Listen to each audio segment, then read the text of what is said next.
We're live. We're live. Hi, everybody. Oh, hey, how's it going out there? Steven didn't realize how live we were. I was waiting for that screen. Welcome to, okay, hopefully our mic's working actually. Let's confirm that. So far Channel's good? Okay, we're good. We have no audio issues. Which means that this is not real.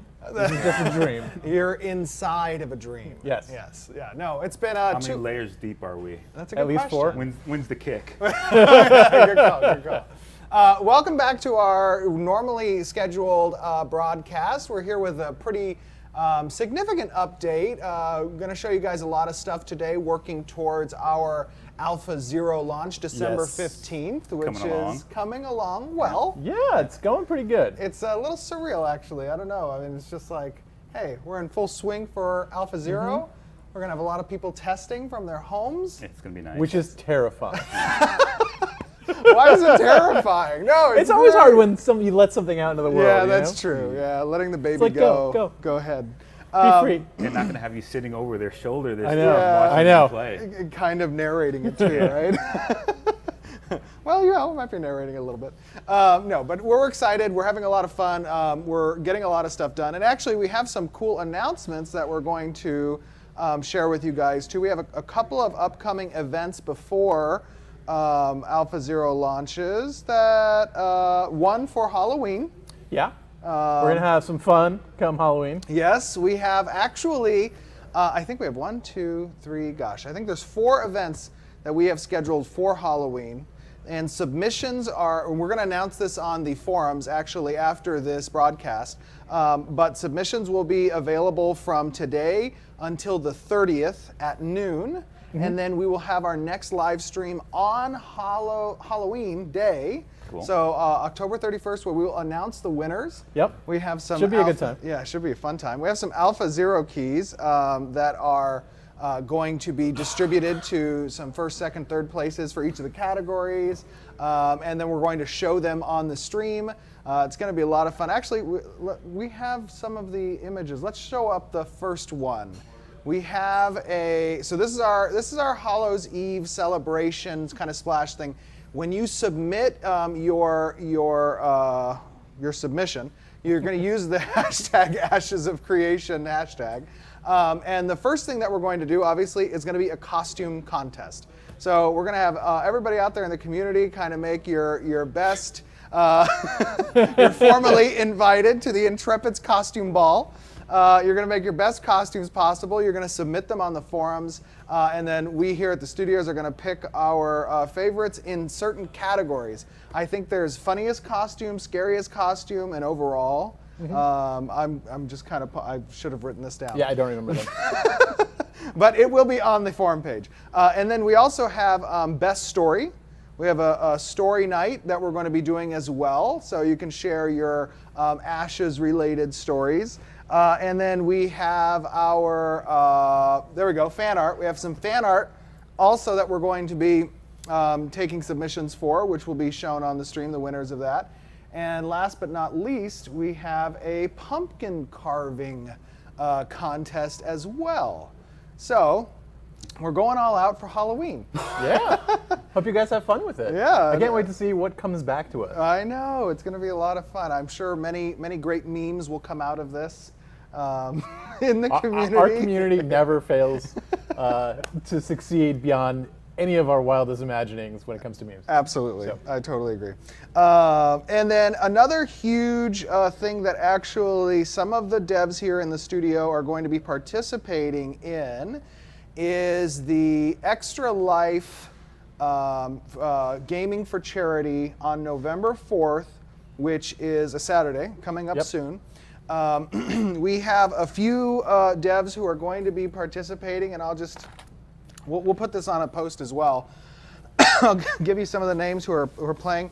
Our own Jeffrey Bard. Yes. Will be playing Battle Chasers. Grim Dawn. Deus Ex probably, and I'm thinking Grim Dawn. Okay, Yeah. very cool. Now you're not going to be doing the whole 24-hour thing. Probably not. I just had a kid. That's true. And she keeps us really busy, so it won't be a 24-hour thing for me, but it'll be as much as I can. It's never too soon to start teaching her games. That's true. You'll probably see her sitting on my lap. Is she gonna wear a costume for Halloween? We have been having a hard time finding one that's small enough for her. Okay. So I'm not sure.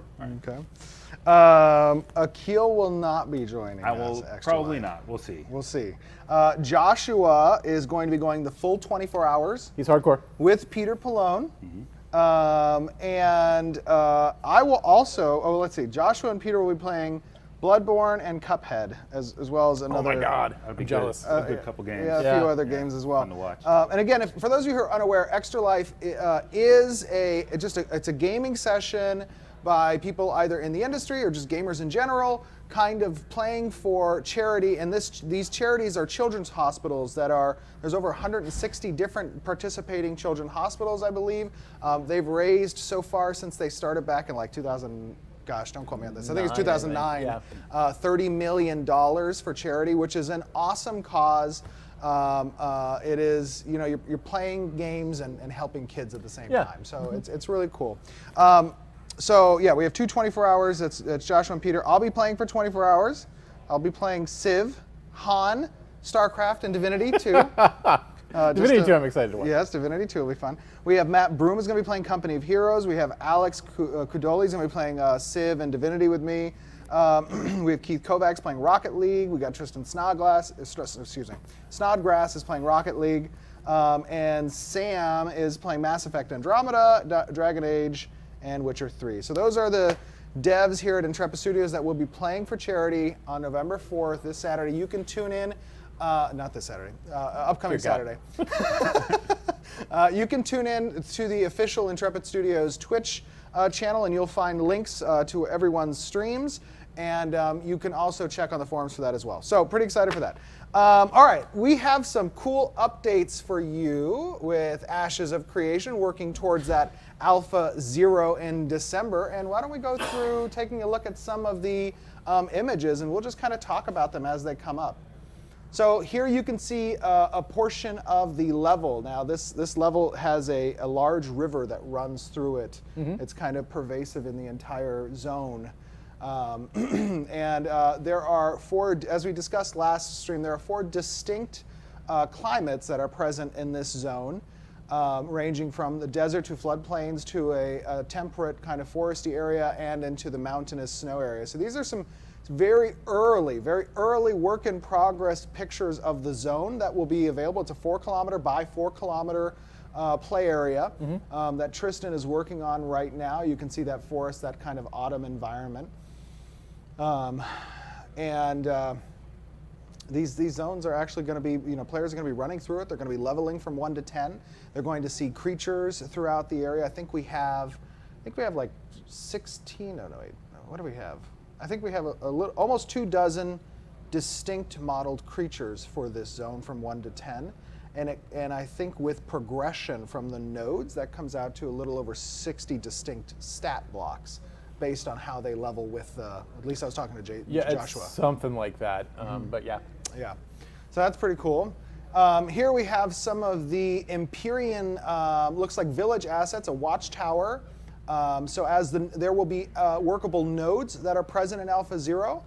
They'll be advancing up to stage 3. One of the 3 nodes, there'll be three nodes present. One of them can advance to stage 3 during the sessions. Here's some more Empyrean village assets. What is this, Bacon? That's a house. There we go. We have a house. That's an Empyrean house that will be present. What else we got? This is a barracks. This is a military barracks. For all the textures are work in progress. The colors are work in progress. So, we like to. A part of our transparency is showing you guys as we're working on things, what they look like, and then when you get to experience it in game, you can have a pretty full picture of what it came to be from work to completion. Yeah. What is this? Temple? Church-esque temple, kind of. Yeah, that's cool. Buildings. Michael Bacon built these and concepted them. Very cool. I like this one. I think this one's my favorite so far of the buildings you've done. Which one's this?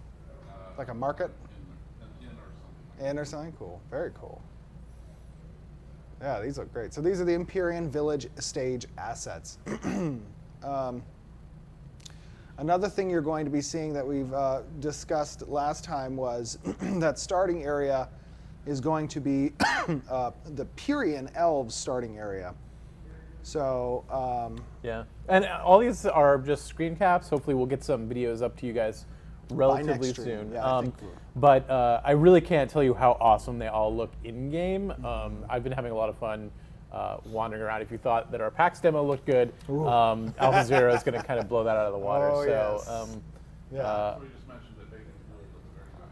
oh wow. I cannot wow, repeat wow. that on stream. I'm glad there's not a mic near you. Hot mic. No. Okay, here we go. We have a look at the medium armor that is available for the demo for Alpha Zero. This is kind of like a mixture between rogue plate and chainmail, right? Kind Yep. of all Yep. three. This is final texture, by the way. No. It's just gray. Everything in ashes Everything is gray. gray. No. Everything is covered in ashes. This is this looks like is this plate? Yeah, heavy. This is an early tier 1 kind of heavy. You'll see there's leather straps and influences, but otherwise it's predominantly plate, metal. Matt Broom working on that one. The previous was Chris Atkins. Here's some of John's work in the ruined capital, what was capital city of the Pyrian Empire. So they had a very Greco-Roman kind of feel to their architecture. You'll see these types of ruins are predominant in the zone, as it is set in their once was kind of empire, right? Ooh, that is a staggering view of the Pyrian portal. So this is a look at what is currently work in progress in the game right now. This is another portal that you saw there. It's housed in that structure, which it looks like one of the great forum buildings of the time. Yep. People came to speak and interact with each other. A massive building. Yeah, hopefully through these structures you're going to get a sense for the history Yes. of what happened on Vera so long ago. Absolutely. Get a sense for how great these civilizations had been back in the day. Right. And one of the interesting things that I heard a lot of people asking was, from a technological standpoint, where do the people returning stand in relation to what their civilization was before the fall? And I think that in some regards they haven't quite even attained what their people were able to achieve before the Exodus. Yeah, right? and there's some really good reasons for that. Yes. But I was going to say something, and no, I'm not going to. I don't want to get fired again. What? Again? This is a concept piece, I think, by Ryan Richmond, Yes. kind of giving a lay of the land for the ruined capital city and a forward-looking point of view on that portal. Very cool. This is a screen capture from Tristan while playing the tank from PAX in the Alpha Zero lands. Very well. No, the tank was from PAX. No, that's right. It was good. Let's see, what is this? This Dungeon tile pieces. Oh yeah, dungeon tile pieces worked on by Javier Perez, building out a modular set that we can use really to display that elven architecture in all the dungeons, so they kind of share some consistency with the ruins. Yeah. Here's that tile set used to create, looks like an aspect, looks like one of the dungeons that will be present. There are 3 dungeons present in the Alpha Zero. Oh, that's pretty cool. I like the, what do you call that? A volumetric fog. Yeah, exactly. The volumetric fog looks good. Yeah, I don't know if you can again really see it, but in game these textures are absolutely incredible. Javier has really knocked it out of the park with them. Oh, yeah. And you're gonna see some really cool things in the world. I think we had one of his texture maps actually as an image. It did. Was there a texture map there? There's like a ball and a cylinder. Yeah, a ball and cylinder we can grab. There Yeah, it is. that was it. So Yeah, and that's again, you Javier. can't quite tell without seeing it in real time, but man, we're doing some really cool things. Absolutely, it looks great. No, Javier's doing a great job with that. What else we got? Oh, that's it? Okay. Well, there you go. That's some pretty cool updates that we have there. Very nice. Okay, so one of the things we're going to actually go through today is, because we have progression that's going to be available in Alpha 0, and you're going to be leveling from 1 to 10, we obviously have implemented, Akil's been working very hard in implementing the skill progression system. And we talked a little bit about that last time we were on stream, about how as you level, you will accrue these points, and you'll be able to allocate points into certain skills that you will have available through your progression tree.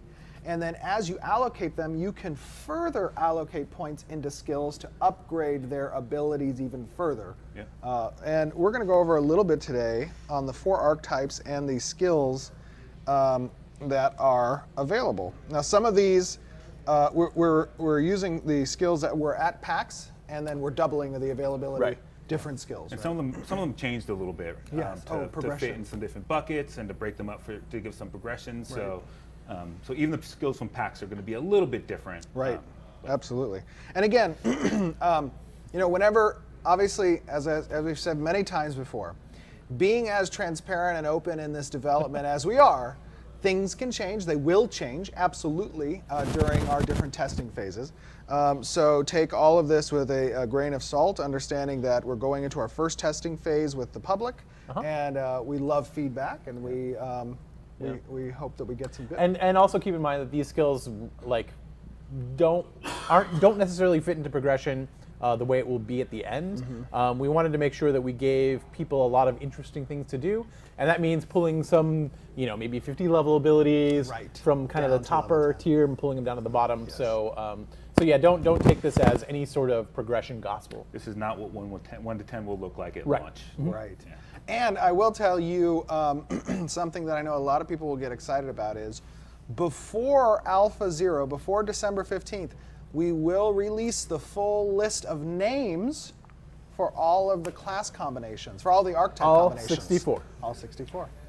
So that's going to be exciting. But for Alpha 0, again, we are just displaying 4 archetypes. So let's start with the tank archetype. First up, something we saw at PAX was a taunt ability, but this has been broken into now 2 additional progressions past the first skill, which is a single target that adds hate. You can allocate more points to this in order to add a forced target lock. So that'll In PAX, the forced target lock was part of it, and now it's kind of been broken up, so it's not that super top tier ability. Right.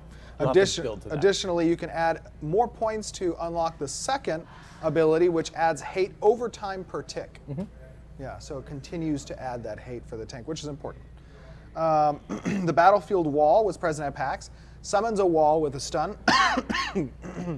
The first progression adds damage to the knockdown or stun. And then the second progression is that you may now place the wall where you wish on the battlefield within a certain distance. Right. Give you more control. Right, whereas before it only spawned in front of you or behind you or something. Yeah. Okay, the lasso effect, which was present at PAX, pulls the target to the tank and does damage. First progression adds a stun when they reach the caster, which is important for a tank because oftentimes the bane of a tank is People running away. people running away. Got to keep that distance. Exactly. The second progression adds damage over time, so kind of reeling from that initial pull. A bash. Bash ability we did have present at PAX. Single target knockdown or stun. Changes to a front cone attack in the first progression. So this gives it a little bit more of an action-oriented kind of multiple. Yeah. Which is how it functioned in PAX. Right. So again, it's pulling it back, separating it out into its components, and then giving you progression. off that. Absolutely. The second progression increases the block chance for a duration after success. Duration or block chance increases based on number of targets hit. So that's pretty kind of Yeah. cool. Yeah, so you get rewarded for using it tactically and using it well. Right. Cover ability, present in PAX, redirects X percentage of damage to the caster. So you can target an ally, you receive some damage that they receive for a period of time. First progression increases damage that's redirected. Second progression gives the target damage reduction buff during the duration. So that's the tank is receiving post-mitigated damage. and that damage reduction is beneficial for both. For both, yeah. Yeah. The total damage being accrued is now less. Correct. All right. AoE Lasso, which is the last pack skill that was used here, pulls targets in a cone to the caster and does damage.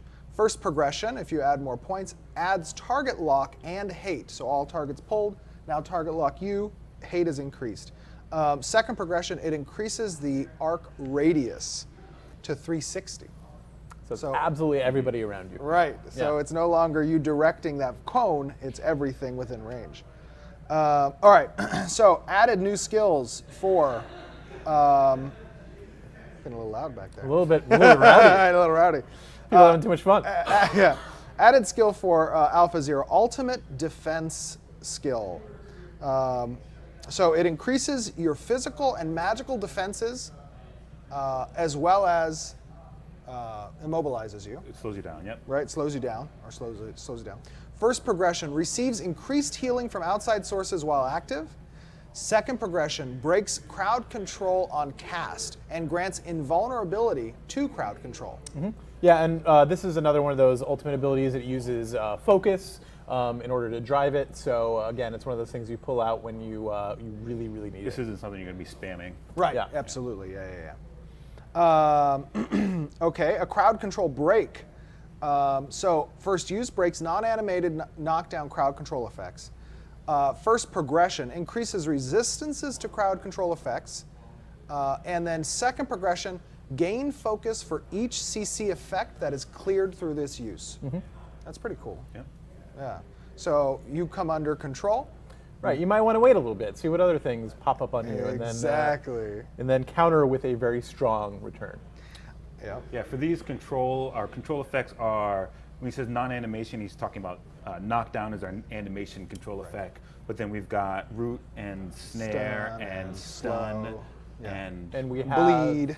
Let's not forget bleed. Is that a control effect? Oh, it's not a control yeah. effect. No, it's control effect. Yeah, not a control effect. What think other that's- control effect do we have? Is that- I we've think got that's- silence Right now. and we've got, silence disarm. and sleep and Yeah. disarm. Yeah, Yeah. that's other stuff. Okay, there's a rush skill, which is a closing the gap kind of skill. So charge to a single target on the battlefield, friend or enemy, do damage to enemy targets upon reaching them. First progression, additional physical and magical mitigation upon reaching the target for a short duration. Second progression, does damage and knocks down enemies between caster and target. So you're kind of bull rushing that target, and anybody that gets in your way, Yep, they're going down too. they're going down too. I like that. That's a great skill. And it's important for the tank to have that close gap measure, again, because what's the bane to a tank's existence? People running away. People running away. That's, I guess, everybody's bane. Absorb bubble. So this and These names are not. yeah. These names are just description oriented. They are actually not the names you'll see in the game right now. They're the names that we came up with when we were in the office, when we were in the conference room, when we needed to Yes. come up with a name for something. We're writing so- on the whiteboard. What does it do? What It absorbs in a bubble. It's Some a of them- bubble. some of them- Okay, this skill absorbs a fixed amount of damage. Does that damage to nearby targets upon expiration. Pretty cool. First progression, increases the duration of the buff. Second progression, a thorn damage while absorb is active, so not reflecting, but dealing damage back to people. It's a pretty useful skill. Makes the tank needing to be aware of his position while he has that active, because you don't want to be nearby when that thing pops, which is why it's called bubble. Okay, a Bubbles confirmed. shield throw ability. So single target throws shields and throws a shield. Dual Multiple shields shield. not confirmed. Single target throws shield, adds hate. First progression changes to cone attack. Second progression adds stun to the first target hit. So that gives a tank some more ranged skill ability. It's kind of cool. I like that. Again, more hate as well. Something useful in PvE for tanks. These are a melee strike skill. Does damage and adds hate. First progression, damage over time and hate over time. Second progression turns into a cone effect. Pretty good. And then he has a block passive, which increases your block percentage by X. First progression further increases block, and second progression chance to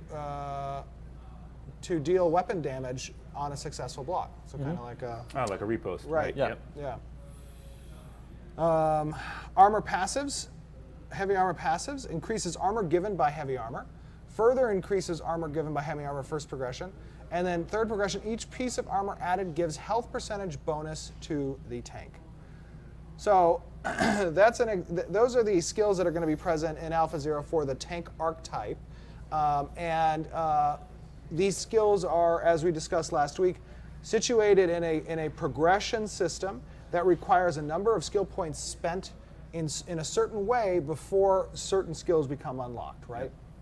And people will see that in Alpha 0. Yeah, so you're not just going to be given skills as you level up. Right. You're going to choose what skills you take. And you'll be able to choose how deep you go into Right. each of those skill progressions. So you can choose to go wide and get a bunch of different abilities, or you can choose to go really deep into a specific ability or a couple abilities. Right. So you have a good bit of play in the way you build out your character. And there should be some interesting builds even in our Alpha 0. And the interesting hopefully. thing, and the interesting done our jobs thing, the interesting thing about having the skill progression system in place and these types of skills is that we wanted to demonstrate the ability of the player to customize their combat experience in a way that is more focused on tab targetable skills or action-oriented skills. Being able to kind of customize that gameplay a little bit. And we know because us as MMORPG players, there are people who are very fond of action combat, and there are people very fond of tab targeting combat. And we didn't see why you can't have an option for both and have it customizable to the player as long as we do our jobs, which is balancing those skill selections, right? Making the risk and reward worth risk it. and reward, Yeah. exactly. And making that fluidity of combat consistent between the two targeting types, right? So that's what we're hoping to achieve with Alpha 0 and give you guys a demonstration of that ability. Okay, let's move on to the cleric. Oh, the cleric. So the cleric, what? So the the cleric. The cleric. I thought you were going to sing for a second. Yeah, Not today. wouldn't be the first time. Okay, he is a bard after It's all. true. All right, heal ability. So this is spot heal on first grab. First progression is a spot heal plus a heal over time. Second progression is spot heal plus damage over time to adjacent enemies. So that was something that was present at PAX, and it worked in all of those ranks. But here you'll have to progress it up. Second skill, the totem, which is an AoE that you place. It ticks damage on targets in range of the AoE. Rank 2 spreads damage done to allies in range as a heal. And then rank 3, slow movement on enemies in AoE range of totem, always on for enemies in range. So that's an interesting skill. That's a very powerful skill. Balance skill. Balance is group life percentages on the grab. First progression, reduce cooldown. Second progression adds a heal over time on everyone. That's a new addition, the heal over time. The chain heal. Chain heal to friendly targets. First progression, add damage to enemy in range of final group member healed. And second progression, heal amount and damage increases based on the number of allies that will be hit by the ability. And again, that's the final state that it was in PAX, and we pulled it apart. The second one is the state it was in PAX. This one gives you, for each target, it'll be better, right? So right. For Okay. At PAX, it would Yeah. be the same for each person that hit. And this one, if you heal 3 targets, it's going to do more healing than if you heal 2 targets. Kind of stacks Right, up right, there. okay. Yeah. And it has a maximum stack count, Yes. right? It does. Which is like 4 or 5. Cool. Resurrection ability. Upon use, resurrect target if they are dead, prevents death if they are alive. Resurrect is not 100%, so meaning they don't return to life at 100% health mana values. They'll be at a mitigated amount. First progression, increases duration of death prevention buff. So some period of time, if you cast on a target and they're still alive, they will be immune to death, and this increases that duration. The last progression resurrects target to 100% hit points and mana points. So that's pretty good. Divine Form. So Divine Form is a pulse AoE heal and damage around the caster. First progression, reduces hate for the caster on enemies hit by the pulse. Enemies targeting the caster lose target. Second progression, increases effectiveness of all heals while cast in this form. Very cool, very strong.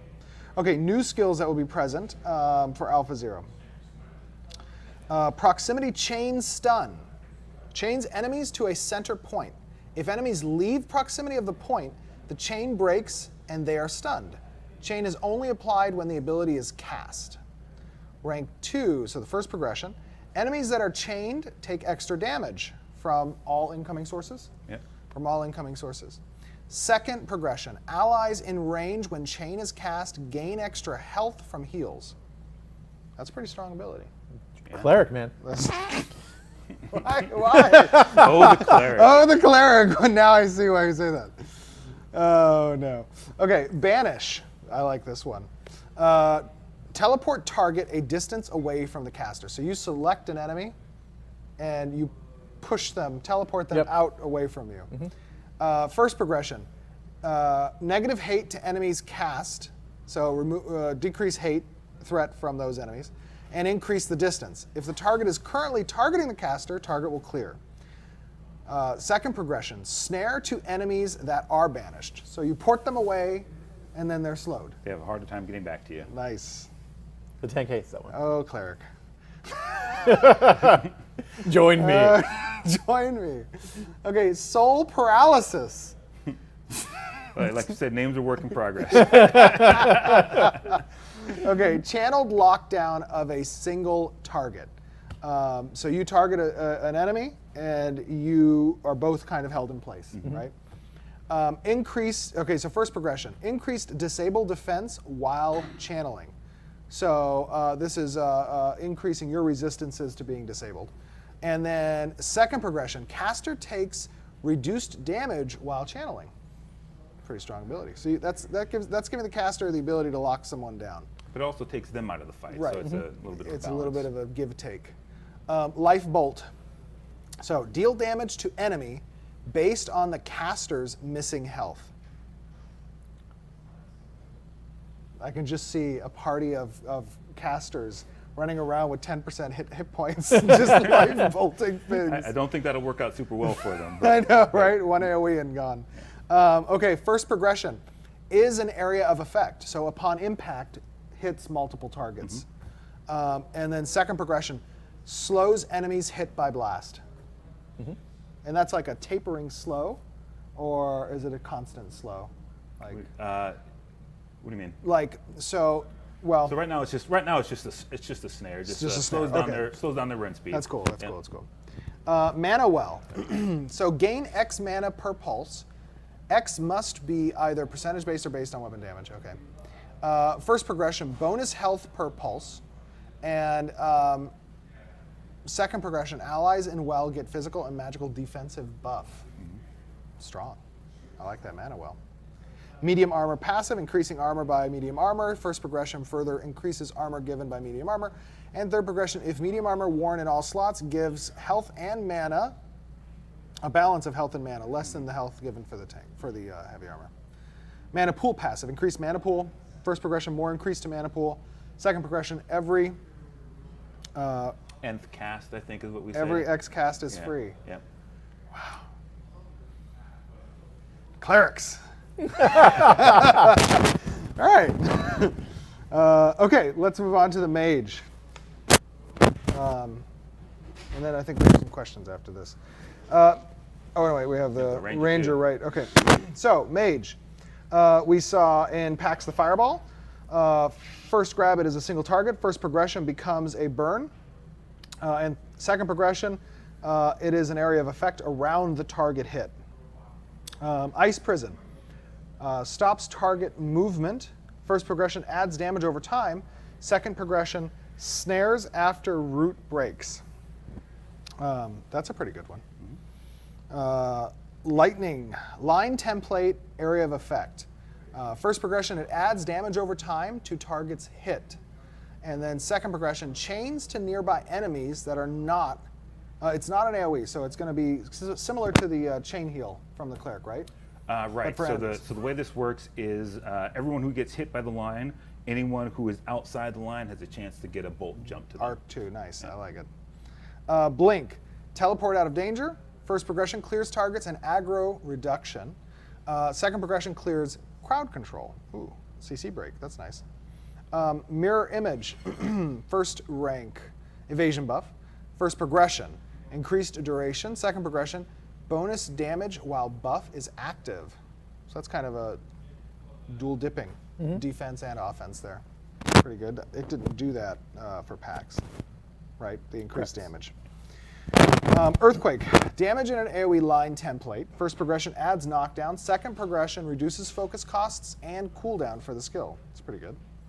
All right, these are new skills for Alpha Zero. I can't actually say that name. What is the name? I don't even remember.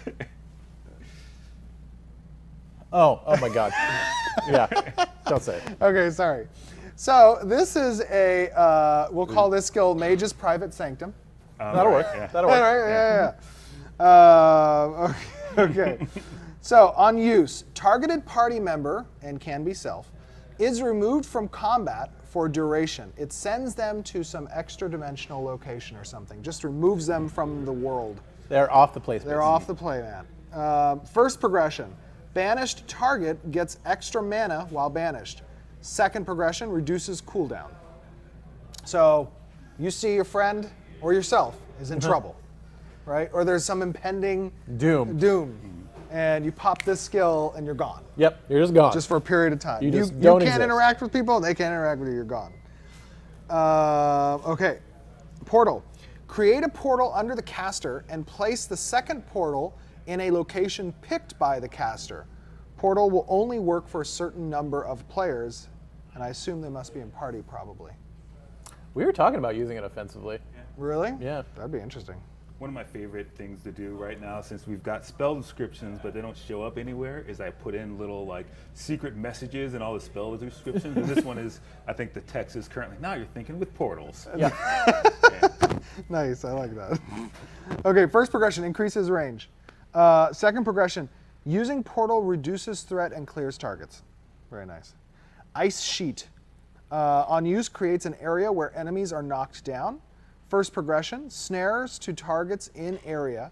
And second progression, increases size and duration. Black hole. Pulls all enemies to a point picked by the caster after a short delay. First progression, snares targets after pull. Second progression, black hole explodes at the end of the pull duration, dealing damage. It's a fun one, little battlefield management for the mage. Yeah, I like that. I like that. Okay, this one, what do we call this one? We'll just call it beam. Yeah, we can call it beam. We'll call it beam. I think I called it charge beam attack. Charge beam Charge attack. beam Charge attack. beam I like it. Okay, so on use channels beam attack to a single target. First progression, damages over time after channel. Second progression, damages enemies between you and the target, between caster and target. So you create this beam that you're channeling, and anything that moves in between it kind of takes Yeah. that damage. Yeah. And that Like die. 9,000 damage. Over Not over 9,000 9,000 damage, damage. Wow. This one's called Tentacles. Okay, on use, creates an area of effect around the caster that roots targets. So tentacles come out of the ground and grab people. First progression, adds damage over time to targets in range. Second progression, increases duration. That's a pretty good, I'm in trouble, everyone stop. Yep. Hammer time. Right? And then I teleport up. And then you tell me that. Tentacle time. Robe passives, increasing armor by cloth armor, further increasing armor given by cloth armor, and then bonus mana for each piece of cloth armor. Elemental passives, increases to elemental damage, increases elemental damage. The more the mage changes their element type, the more damage is done. So as you stack those elements up. Yeah. Pretty cool. Okay, last but not least, the Ranger. So packs, we had a power shot. We broke it down into doing damage to all targets in a box. Yeah. Yeah, line attack, line template. Right, just got it, anyone got in it, front got of it. you. And then first progression adds bleed damage to any targets hit.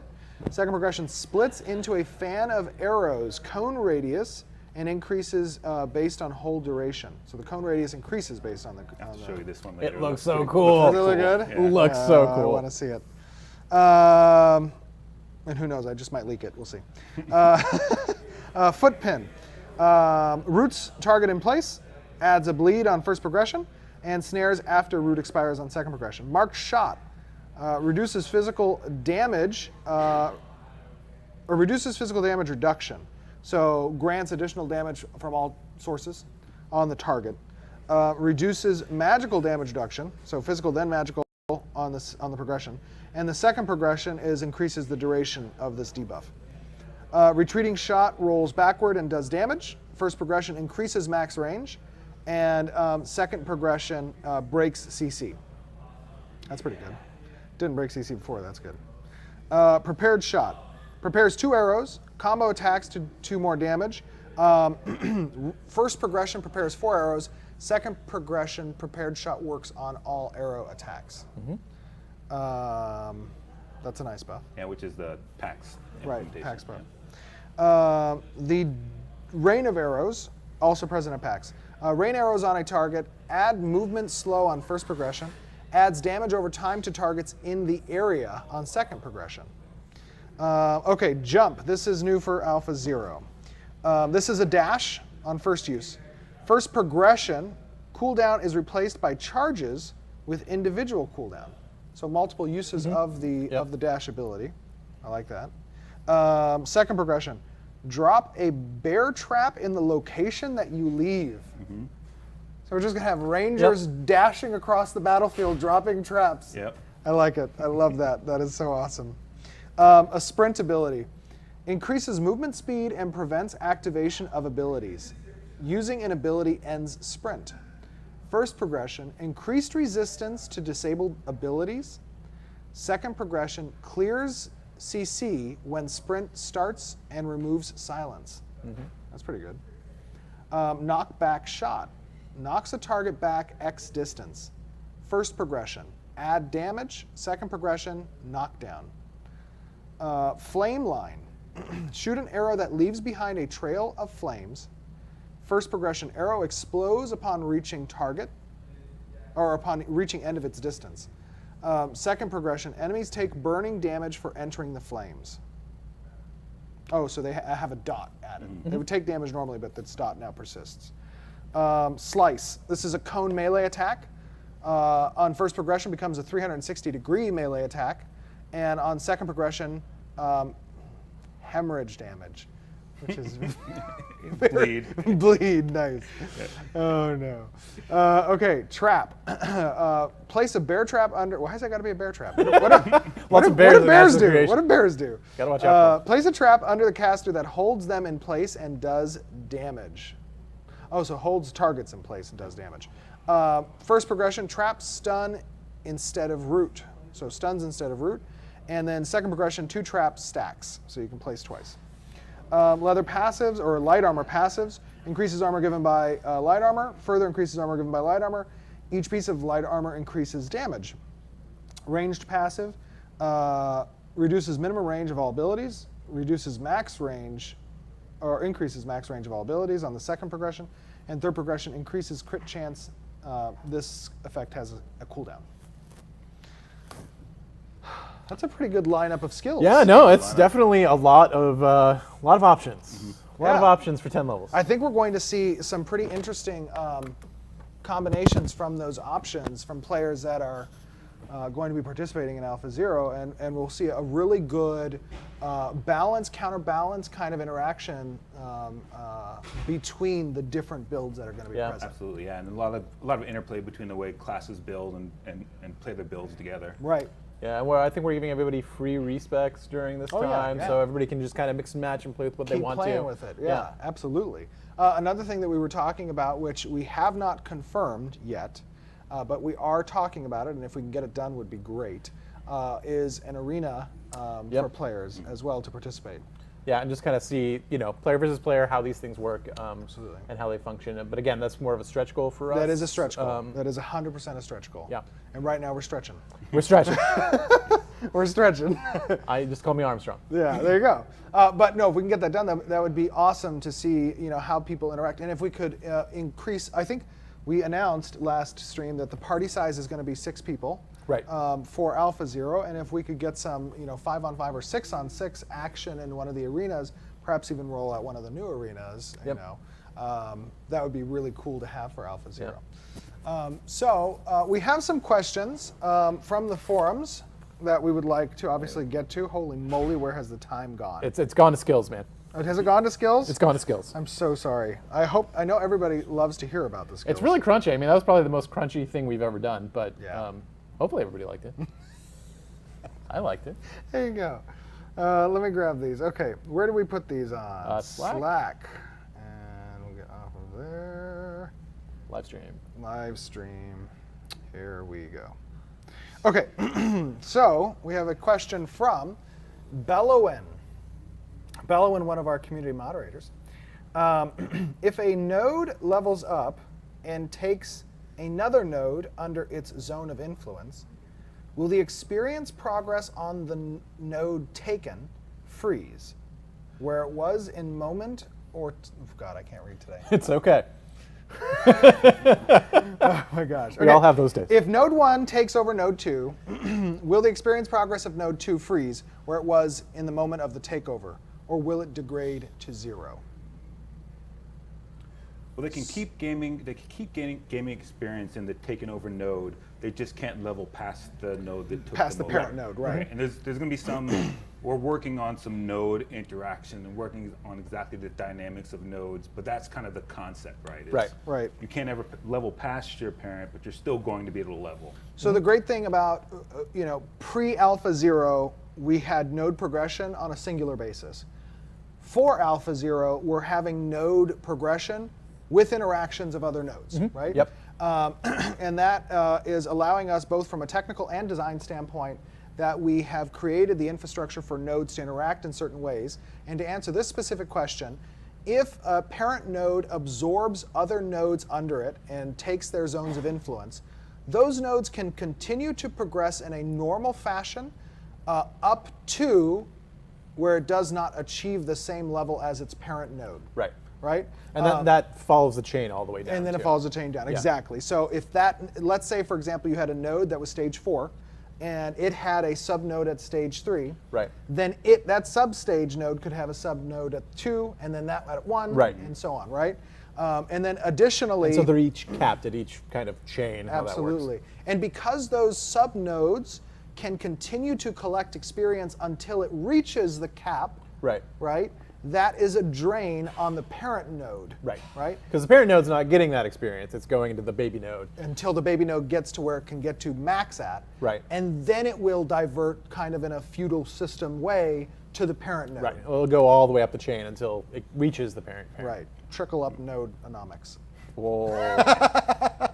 Even though we did ask to get that set up through an easy tunable variable, so we'll Yeah. be able to balance that some. If we want it to be 50% later on, we can do Right. 50%. If we want to say Absolutely. 100%, so that's something Very we'll probably versatile. Tune a Yeah. lot. As we A start lot of playing these testing things and we're figure it out. building so that we can change them easily Absolutely. because we picture these things changing. Yeah, man, Right, and I love things that can just change. You change a number on Yeah. a server, and I don't have to say, balance. code, can you do this thing for me? And they get mad at me because they said, why didn't you do that in the first place? And then That'll Steve still threatened. happen. It will. But we're trying to mitigate that. Right, as much as exactly. possible. Yeah. No, good point. And then the other important thing about how nodes interact with each other from a parent and sub status is that we want in the questing paths, in the available activities, in the story and how it drives the narrative, we want to see an interaction between parent and sub nodes, right? There needs to be a reciprocal relationship there Between where- all of them, exactly, right? yeah. Where everybody kind of tries to fulfill their place, Absolutely. but may not. Yeah, so good question, Bellowin. Very good question. Next question we have from Ruby437.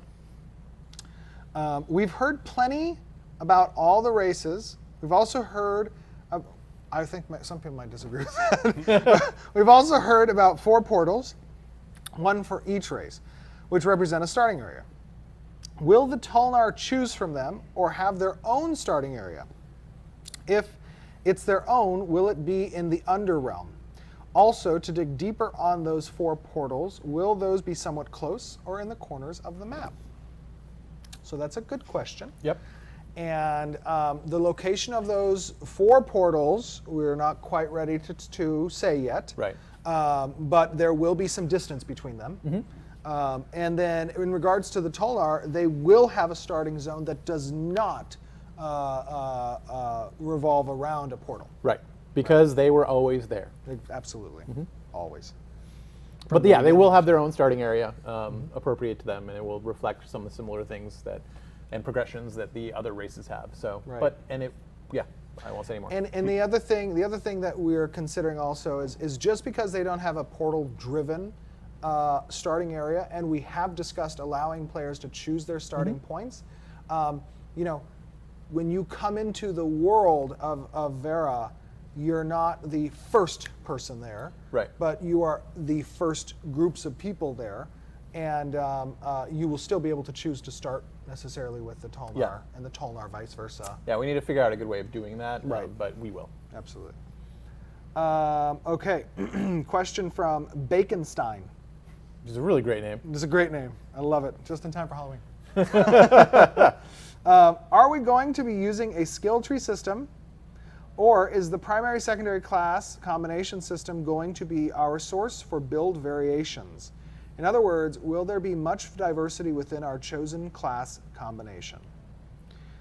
Yeah, so I mean, based on what we talked about, hopefully you guys got the impression that there's going to be a lot of choice in your own class to create builds and create identity. And it's not going to be, you know, I get to level 10, I get X ability, and I get to level 15, and I get Right. X ability, right? It's going to be, it's not prescribed. You still are going to be in a container, but that container has a lot of different variations. A lot of variations. And that only gets compounded by the secondary class and how those variations interact with our augment system. Yeah, absolutely. Good question. From Bose83, are there any plans to upgrade, enhance, expand freehold housing? I find this type of housing the most interesting at the moment, as it provides you with your own piece of land which you can harvest, process materials, craft items from self-build land and buildings. So there are many plans to upgrade, enhance, and expand the freehold housing. Yep. Actually, it's a whole system in and of itself. Right. So not only are you going to be making choices about, Sorry. it's okay. Not only are you going to be making choices about like where you put your freehold, but you're going to be making choices about what buildings you put there. Absolutely. How your buildings interact with each other, right? Like Having adjacency bonuses. having adjacency certain bonuses. types. Depending on what environment you're in, you might get bonuses based on that. So there's going to be a lot of different layers to how you build out your freehold. Freehold system is a very in-depth system. Yep. And there is a Think of it large... like a little mini SimCity mini- kind of almost. Yeah. Totally true. Yeah. There's a lot to do there, and it Right. relates to a lot of other systems as well. Not just the node that you're under, but the crafting endeavors that you have, and also interacts with the spawn actors around it, right? Like Right. whether or not there are certain quests that you can have available at an inn that you may have, or Right. whatever, and how it interacts with players that visit you, and the taxes that get present, all that kind of stuff. There's a lot of different stuff that's available to players who participate in the Yeah. freehold system. It's not going to be I plop down a house and that's kind of the end of the story. It's And then on top of that, the way it interacts with the node system and the node progression. Right. Yep. Yeah. Good question. Okay. Here's another one. Oh, I think there might have been a second part to that question. Since you are only allowed to have one of each, sorry. Since you are only allowed to have one of each housing type, I started to wonder how big are these freehold plots, and are there any plans on maybe somehow expanding them? And if not expanding, are there maybe plans to put an upgrade system in place which would allow for bigger yields of crop planted? So the freehold plots are actually quite sizable. they're pretty sizable. Yeah, because they're going to fit all of these things. Right. Like many different types of buildings, the crops that are available. We want them to be a good sized chunk. Yeah. It's not just a house; it's property. Right. It is property. You're literally getting acreage. Maybe not an acre. But, Well, you know.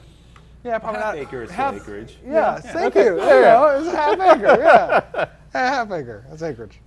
Okay, very cool.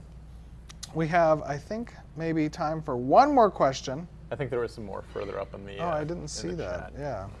So if you keep going up, Peter put it down. Oh, he here we was go. faster. Here we go. Here we go. Okay, sorry. If you're able to sell from a stall, I don't know who this is from. If you're if you're able to if you're able to sell from a stall, could you still be PvP'd or robbed? So you won't be attacked within the city limits when you have a stall up. So I wouldn't be concerned about that. In regards to robbing, no. Yeah, no, you're not people going can't to rob knock items. down shops. I don't know what will happen in a siege, though. Well, in a siege, We'll have to approach that question later. right, it would be likely that those items would be, well, during the siege declaration period, so the period minimum 3 days, village is 3 days or whatever, that stall would not be renewed, right? Right. Because all services are frozen Right, during the yeah, yeah. declaration. So they would just be granted back to the user probably. But yeah, we'll discuss it. Oh, here we go, hold on, sorry. All right, last question.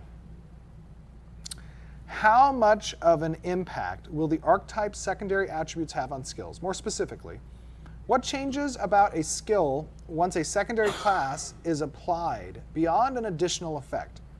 Will there be cooldown or cast time modifiers, range or area of effect differences, etc.? Short answer is yes. Yes. Again, the whole augment system is intended to be just that, right? Like you're augmenting what you are currently doing, and you're changing it in some facet. Right. Right. Some of it might be just as simple as cooldown changes. You Well, know, if I'm giving up something, some of the things we might give back to you is cooldown. Well, the key for the augment system is that these augments are meant to demonstrate a core identity of the secondary class type you've chosen, right? So if from the 8 archetypes, whatever you choose as your secondary, you're going to receive a choice of augments that relate to some core ideal of that class.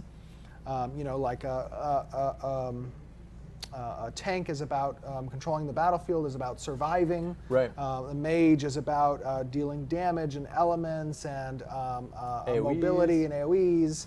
The rogue is going to be about stealth and critical damage. So those augments are going to play towards those identities, right? So will those identities include things like cooldowns? Like I said, yes, they will. Will they include different mana consumptions? Yes. Will they include the general functionality of a particular skill? Yeah. Entirely. It They might could. entirely change it. Yes, 100%. So great question. All right, guys. I'm sorry we don't have time for more questions. Look to the forums. Look to the sunrise on the east. No, I'm sorry. Look to the forums for information, detailed information after this stream. Within the next hour, we'll have them up about the Halloween events. A great way to get involved and to have a chance for some Alpha Zero keys. Yeah. Good luck, you guys. Yes, and then additionally, for our November 4th Extra Life charity drive, people who donate to the stream do enter a list for random Alpha Zero polls after that event. So tune in on November 4th for that as well. Our next stream is October 31st, Halloween. Hopefully you guys don't forget that. Yes, don't forget that. We will have a costume contest here in the studios Yep. on that day. And additionally, we'll be announcing the winners to the story, to the fan art, to the pumpkin carving, and to the costumes out in the community. So tune in on that day. We hope you guys had an awesome time today, and we appreciate your continued support. And we love you guys. We'll see you October 31st. Bye.